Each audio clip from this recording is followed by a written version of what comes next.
Input tax credit under GST. Input का मतलब हम सबको पता है, इनपुट जो माल खरीदा जाता है। अगर हम फिनिश्ड प्रोडक्ट बनाकर बेचते हैं तो रॉ मटेरियल हम इनपुट हो सकता है, और अगर हम ऑलरेडी प्रोडक्ट को खरीद कर और फिर बेचते हैं तो वो प्रोडक्ट इनपुट होता है जो सप्लायर खरीदता है बेचने के लिए, तो वो इनपुट है सप्लायर के लिए, और वो फिर बेचेगा तो वो आउटपुट भी बन जाएगा सप्लायर के लिए। तो इनपुट का मतलब आपको क्लियर हो गया है। Now tax credit. Tax credit का मतलब है, देखिएगा डेफिनेशन पहले देख लीजिए। It refers to the amount of tax a supplier और taxable person is able to reduce while paying his output tax. अब यहाँ पर ध्यान देने की बात ये है, जब सप्लायर सामान बेच रहा है, वो आउटपुट है उसके लिए, आउटपुट पर वो टैक्स गवर्नमेंट को देगा। और जब सप्लायर ने यही माल खरीदा था एज आ इनपुट, तो वो इनपुट पर टैक्स देकर आया था।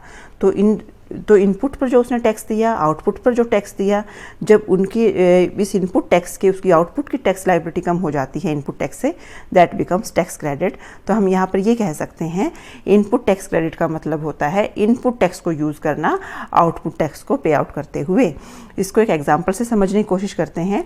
फॉर एग्जाम्पल, एक्स लिमिटेड एक कंपनी है जो कि रेडीमेड गारमेंट का बिजनेस करती है। उसने मोहन से कॉटन ली, मोहन सप्लायर है, उसने उसे 400 रुपये की कॉटन परचेज़ की, उस पर उसने 40 रुपये का टैक्स भी दिया। नाउ कॉटन जो उसके लिए इनपुट हो गई 440 रुपये की, तो इनपुट टैक्स उसने 40 रुपये दिया। अब एक्स लिमिटेड ने यही प्रोडक्ट इस पर प्रोसेस करके 700 रुपये प्लस टैक्स, मतलब 700 प्लस 70 रुपीज़ टैक्स हो गया 10% की रेट से। एग्जाम्पल ले रही हूँ मैं सिंपली ये, तो वो बेची।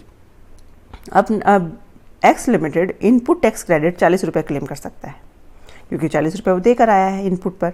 एंड नाउ जो नेट टैक्स पेएबल बनेगा उसके लिए, हालांकि उसका आउटपुट टैक्स 70 रुपीज़ का बनता है, आउटपुट पर जो टैक्स उसे पे करना है, बट वो इनपुट पर सामान जब खरीदा उसने 40 रुपये वो ऑलरेडी दे चुका है। तो नाउ जो नेट टैक्स पेएबल बनेगा, फॉर्मूला होता है इसका output tax minus input tax credit. जैसे ही आप यहाँ देखते हैं, output tax 70 minus ITC input tax credit 40 रुपये का उसे मिलेगा। और अब उसको जो पे करना होगा वो अब 70 रुपये नहीं देगा, 40 रुपये वो ऑलरेडी देकर आ चुका है उस प्रोडक्ट पर, तो 30 रुपये ही वो देगा। इसीलिए